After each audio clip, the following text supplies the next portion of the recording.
Hello and welcome to the Remote Revolution, a podcast by Virtual Mojo. This is where we explore how modern businesses are transforming the way they work through remote teams, virtual support, and smarter operational strategies. In each episode, we bring you insights, conversations, and practical ideas to help entrepreneurs, leaders, and growing companies build efficient, scalable, and future-ready organizations. If you're looking to work smarter, scale faster, and unlock the power of remote talent, you're in the right place. Let's begin. Welcome to Season 1, Episode 16 of The Remote Revolution, with your hosts Aneeq and Umaima as our guest. Today we're talking about 6 warning signs business owners often ignore when hiring remote staff, and how those small red flags on day 1 can turn into major problems later. It is definitely a painful topic for a lot of people. Oh, absolutely. I mean, you know that incredibly specific, hollow feeling in the pit of your stomach? You've just spent weeks, maybe even months, sifting through resumes. Suffering through all those awkward video interviews. Right. And negotiating salaries and aggressively selling your company's vision. And you finally pull the trigger and hire someone, and on paper, they are flawless. Their resume is pristine. They crushed the interview. They said all the right buzzwords. Exactly. But then by day 4 of them actually being on your remote team, you're just sitting there staring at your monitor in total silence. Wondering what went wrong. Wondering if you have accidentally hired, like, 3 raccoons in a trench coat. Yeah, it is a profoundly unique flavor of buyer's remorse. That sudden realization that the person you interviewed is fundamentally not the person currently sitting on the other side of that screen. It's the worst.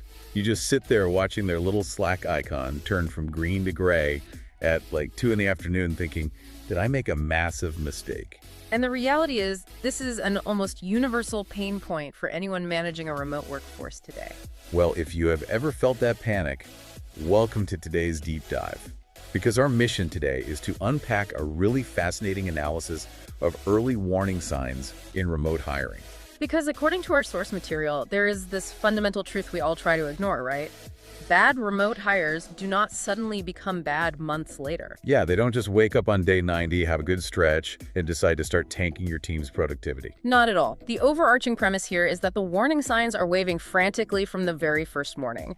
The deterioration doesn't just happen out of nowhere. So what actually happens then? What happens is that businesses, founders, managers, they actively suppress their own intuition. They ignore the flashing red lights until the performance problems just metastasize. Until it becomes something so culturally and operationally destructive that it's literally impossible to manage.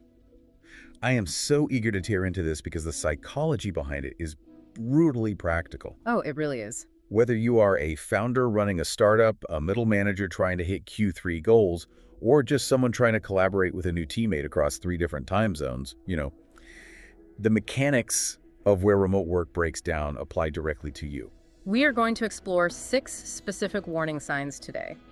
The behavioral patterns that reveal a bad hire early on, and the bizarre psychological reasons why incredibly smart leaders choose to live in denial about them. And crucially, how to spot these patterns before the structural damage to your team becomes permanent. So let's get into it. Let's talk about the first few weeks of onboarding. Right. To understand how a toxic hire slips past our defenses, we have to look at the very beginning of the relationship, that initial honeymoon phase. Where everyone is on their best behavior. Or supposedly on their best behavior. Exactly. Those first few weeks of onboarding are traditionally a period where leaders give a massive amount of grace. We assume people are just, finding their footing. Which makes sense on some level. It does, but what's fascinating here is that in a remote environment, communication is the very first infrastructure that gets stress tested. Okay, let's visualize that stress test. A new person joins. You send them their onboarding materials. What is the subtle difference between a new hire who is just overwhelmed and one who is waving a massive red flag? The clearest early indicator is a pattern of inconsistent communication. Like, how inconsistent are we talking? We are talking about severe latency, delayed responses to basic check-ins, suddenly vanishing for hours during the core, agreed-upon working day without a single word of explanation. Oh, the disappearing act. Yeah, or forcing a manager to follow up 3 separate times just to get a status update on a really basic task. Why does that happen so often? The mechanism driving this failure is a fundamental misunderstanding of what remote work actually is. We've been conditioned in traditional offices to view communication as a soft skill. Right, like being a good presenter or something. Yes. But when you strip away the physical office, communication is no longer a soft skill. Communication is the work. I want to pause on that because that is a radical distinction. In an office, you can physically see the work happening, right? You hear the typing, you see the spreadsheets open. You see the person looking stressed at their cubicle. Exactly. But remotely, your only visibility into their workflow is their communication footprint. Right. And if a manager experiences a communication void early on, their brain naturally fills that void with anxiety. Which destroys trust. Immediately. The foundational trust required to let someone operate autonomously just starts fracturing. I mean, if they can't manage to reply to a message confirming they read an email, how can you trust them to manage a client account? Okay, hold on. I have to challenge that premise a bit. We are talking about the first couple of weeks here. Isn't it completely normal for a new hire to be a bit quiet? Yeah. Or maybe make some small administrative errors? I mean, they're in a totally alien environment. They're trying to figure out your specific company's chaotic Google Drive. It is chaotic, usually. Right. They're learning the unwritten rules of your Slack channels. Equating a delayed email with a total lack of reliability just feels like, I don't know, an extreme overreaction to someone who's just settling in. I hear that, but there is a massive structural difference between temporary technical confusion like not knowing which channel to post in, and a behavioral pattern of unresponsiveness. So the confusion is fine, but the silence isn't. Exactly. The confusion is normal, the silence is the liability, and you have to pair that communication void with how they handle low-stakes tasks. Which brings us to the next warning sign from the sources. Right. Poor attention to detail is the companion to this silence. Give me a tangible example of what that looks like in week 1. Okay, it looks like missing the deadline on a self-paced training module, submitting incomplete HR forms because they just didn't read the bottom half of the page. Oh man, that drives me crazy. Or ignoring clearly documented processes that they literally just acknowledged receiving. Yeah, managers just brush this off. They do. When a manager sees this, they usually rationalize it by saying, well, it's just a small mistake on a meaningless form. Right. But repeated carelessness on simple, low-stakes onboarding tasks is an incredibly clear preview of their baseline operational standard. You know, it's the first date rule. The first date rule. Yeah. If you go out with someone and they spend 45 minutes checking their phone under the table, or they show up half an hour late without apologizing, you don't sit there and think, oh, they're just settling into the relationship dynamics. Right, you'd be out of there. Exactly. You don't assume they'll become incredibly attentive and respectful by your 10th date. Date 1 is the marketing brochure. It is their absolute best, most highly curated behavior. That is a perfect analogy. If their absolute best behavior involves disappearing for 3 hours and skimming the onboarding manual so poorly they can't even fill out a PDF, then that is just who they are. The first few weeks strip away the interview persona and reveal raw work habits with startling clarity. And the danger is, if a new hire is failing at basic responsiveness and fumbling simple details, the workload doesn't just evaporate. It bounces back. Yes, it creates a chain reaction that directly impacts the manager's day-to-day survival. Right, because if they aren't communicating and they are dropping details, the manager can't trust them with the real work, which means the real work invariably shifts back onto the manager's plate. And that brings us to the next psychological trap the sources identify, which is all about dependency. Let's talk about warning signs 2 and 5. Right. When trust fractures, dependency grows. We start seeing behaviors rooted in a complete lack of ownership. What does that look like day to day? In a remote setting, this manifests as a constant stream of excuses. The employee waits for explicit, step-by-step instructions for every tiny subtask. Like they need a permission slip to do their job. Exactly. And the second they encounter a roadblock, a software glitch, a confusing spreadsheet, they instantly freeze. They don't try to fix it. No, they blame the tools or blame the systems or blame another department rather than trying to troubleshoot it themselves. They just throw their hands up and say, the link didn't work, so I stopped working for the day. Yes. It's operating entirely passively, just existing in the digital space, waiting to be activated by a boss. And that passivity is usually paired with doing the absolute bare minimum required to avoid getting fired. Precisely. That's warning sign 5, low initiative. They rarely ask thoughtful questions to deepen their understanding of the company's goals, and they never suggest improvements to the processes they claim are so confusing. Because a remote manager simply cannot supervise every keystroke, an employee who requires constant activation turns the manager into, like, a human routing algorithm. Which is exhausting. But I'm going to play devil's advocate here because this touches on a highly controversial tension in modern workplace culture. Okay, let's hear it. We hear constantly about burnout, the importance of setting boundaries, and the whole concept of quiet quitting, which is really just doing the job you were paid to do and nothing more. Right. If I hire someone to do data entry or to write a weekly report, and they do exactly the minimum required for that specific job, aren't they just fulfilling the contract? Well, Why is a lack of proactive initiative automatically framed as a toxic red flag, rather than just a healthy boundary from someone who wants to finish their tasks and log off at 5 p.m.? it's a very common defense, but it misinterprets what remote velocity actually requires. This isn't about demanding 80-hour work weeks or expecting an employee to sacrifice their weekend for the company's bottom line. It's about the fundamental mechanics of remote work. Meaning what, exactly? Remote teams can only move fast because people identify and solve small problems independently.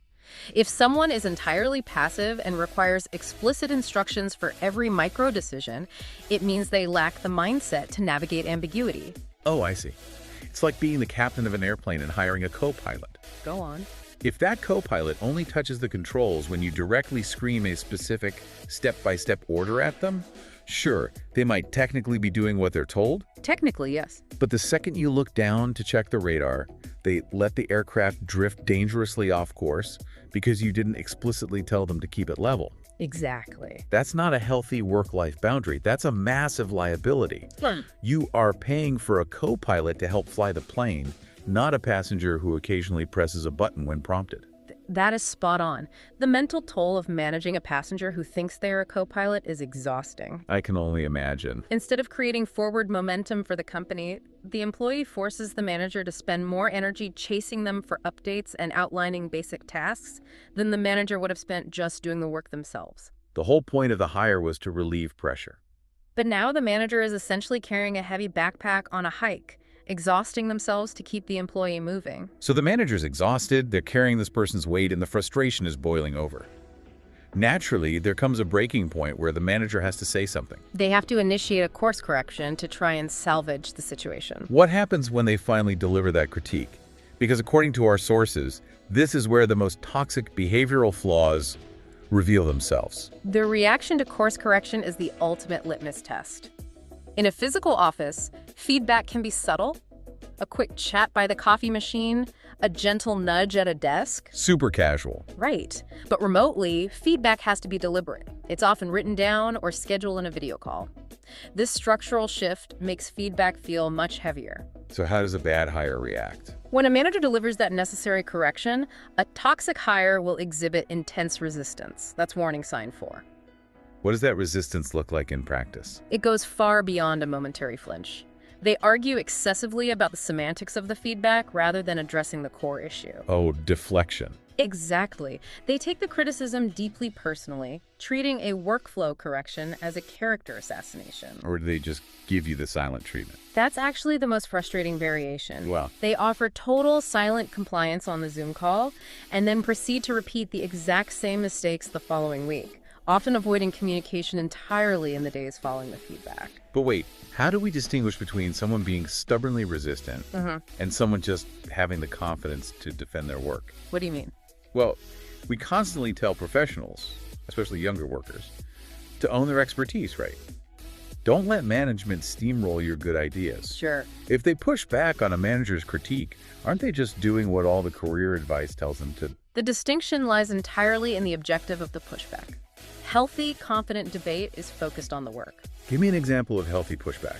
It sounds like, I approached the data this way because of this specific metric, but I see your perspective on the timeline. How do we merge these two priorities? Okay, collaborative Yeah. and toxic resistance. Toxic resistance is focused entirely on the ego. It sounds like you're micromanaging me, or I wasn't trained properly on this, shifting the blame outward. Right. A healthy debate ends with shared alignment and an improved process. Toxic resistance ends with resentment, a chilled atmosphere, and repeated errors. And that chilled atmosphere bleeds into the rest of the company, which brings up warning sign 6. Poor alignment with culture and communication. The phenomenon of the highly skilled jerk. This is a vital point from the sources. If we connect this to the bigger picture, you could hire a brilliant software engineer or an incredibly talented designer. Someone top tier. But if they clash with the team's communication norms, if they are condescending and slack, if they cause misunderstandings because they refuse to document their code, their baseline technical skill becomes irrelevant. Because in a remote setting, one toxic personality can completely freeze a Slack channel. People stop asking questions because the brilliant jerk makes them feel stupid for asking. Yes, the flow of information just dies. It's toxic. A highly skilled employee who refuses to adapt to the collaborative standard is a net negative for the company. They actively damage the workflow of everyone around them. In remote environments, adaptability and alignment matter significantly more than isolated technical perfection. Okay, so let's zoom out and look at this logically.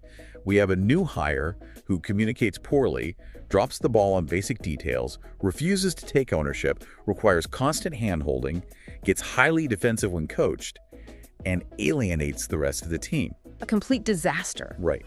These behaviors are blatantly destructive, which begs a massive, almost absurd question.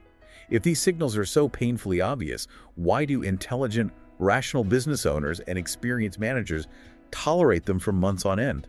The sources dive deep into the psychology of denial here, and it is rooted in deeply human flaws. Okay, break that down for me. The first major factor is the sunk cost fallacy.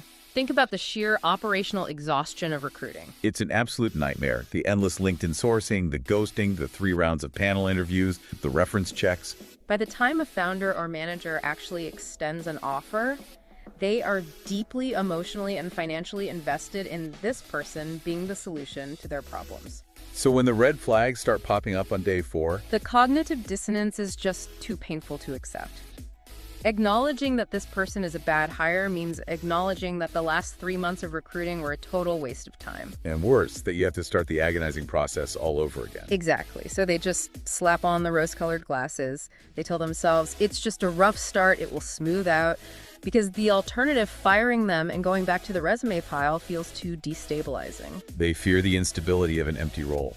But what they fail to calculate is that keeping a toxic hire creates exponentially more instability. Your high-performing employees are watching. Oh, they always see it. They see the dropped balls, they feel the lack of communication, and they get incredibly frustrated when leadership tolerates low standards. You risk losing your absolute best people because you lacked the courage to fire your absolute worst person. Here's where it gets really interesting. There's an emotional manipulation aspect to this, which the sources call the friendliness trap. It is the halo effect in full force. It's when a manager confuses politeness and charisma on a 30-minute Zoom call with actual measurable reliability and execution ability. Yes. Sure, they missed the client deadline again, but they always ask about my kids. And they send the best memes in the water cooler channel. I mean, it is like buying an incredibly expensive, beautifully designed parachute that just comes in your favorite color. A parachute. Yeah. It's pleasant to look at, it feels great when you wear it around the house, but none of that matters if it won't actually deploy when you jump out of the plane. That is slightly terrifying, but highly accurate. A charming personality cannot replace performance evaluation. Right. Being a pleasant presence in a video meeting is a wonderful trait. But charisma doesn't process the payroll, it doesn't debug the server, and it doesn't close the sales targets. When managers fall into the friendliness trap, they stop managing the output and start managing the relationship. So we know the red flags. We understand the deep psychological traps. The sunk cost fallacy, the exhaustion, the friendliness that trick us into ignoring them. How do we actually break the cycle? We need an intervention playbook. Exactly. If you are a manager listening to this and realizing you might have a raccoon in a trench coat on your team right now, what is the playbook? The critical window for evaluation is the first 30 to 60 days. The sources emphasize that leaders must be hyper-vigilant during this period and remove emotion from the equation. So clinical structure. Yes. If you spot these patterns, you must intervene with clinical structure. The first step is immediate clarification of expectations. You have to isolate the root cause. Is this a capability issue or just a confusion issue? You give them the benefit of the doubt, but you remove any room for interpretation. The second step is to document the feedback clearly in writing. Text-based documentation removes the "I didn't hear you say that" defense. Which happens a lot. And the third step. The third step is to create highly specific, measurable checkpoints. You do not say, "I need you to be more proactive." That means nothing. It's too vague. Right. You say, "By Thursday at noon, I need you to lead the sync meeting and present 2 fully researched solutions to the client problem." You give them a tangible hurdle to clear. Because isolated incidents don't matter. Long-term patterns define reliability. If you implement this structured correction and their communication, ownership, and attitude do not objectively improve, the ambiguity is gone. You have your answer. As the sources beautifully summarize it, resumes show experience, but work habits show reliability. Okay, but what about preventing this before they even get in the door? The sources mentioned upgrading hiring systems with structured interviews and trial projects. Trial projects are incredibly effective. But I have a serious ethical bone to pick with how some companies use trial projects. Isn't there a massive risk that businesses use these trials just to extract free labor out of desperate candidates? It's a real issue. How do you ethically test these behavioral patterns before day one without being exploitative? It is a valid concern, and the ethical baseline is simple. A legitimate trial project is always financially compensated. You pay them fairly for their time, regardless of whether you hire them. Okay, so pay them. That's step one. But more importantly, the purpose of an ethical trial project isn't to get usable work for the company. It's to simulate the remote environment so you can observe their process. You're creating a controlled environment to watch how they operate. Exactly. You give them a simulated task and you watch the how. Do they ask clarifying questions up front, or do they guess and do it wrong? How do they manage their time? What if you give them feedback during the trial? That's the best part. If you inject a piece of critical feedback halfway through the project, do they adapt gracefully or do they get defensive? Oh, that's smart.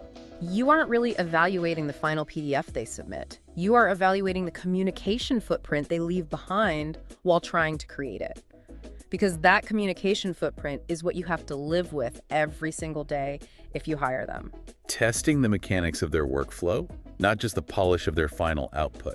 That is brilliant. It saves so much pain down the road. So, to bring this all together for everyone listening, succeeding in remote hiring is not about finding the perfect resume with the right SEO keywords. Not at all. It is an exercise in aggressive early pattern recognition. You have to be willing to look objectively at a new hire's communication velocity, their accountability, and their ego right from the jump. And you cannot afford to let your own exhaustion or their charming Zoom presence blind you to reality. Exactly. The operational and cultural costs of ignoring those early signals will always exceed the temporary pain of restarting a hiring search. Absolutely. But I want to leave you with one final, slightly uncomfortable thought to mull over.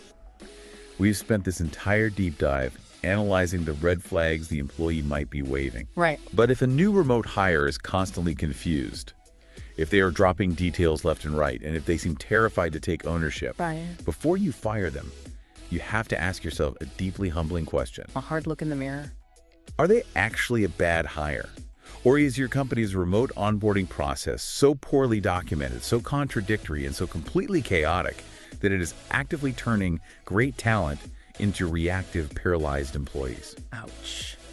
Sometimes the ultimate red flag isn't pointing at the person you just hired.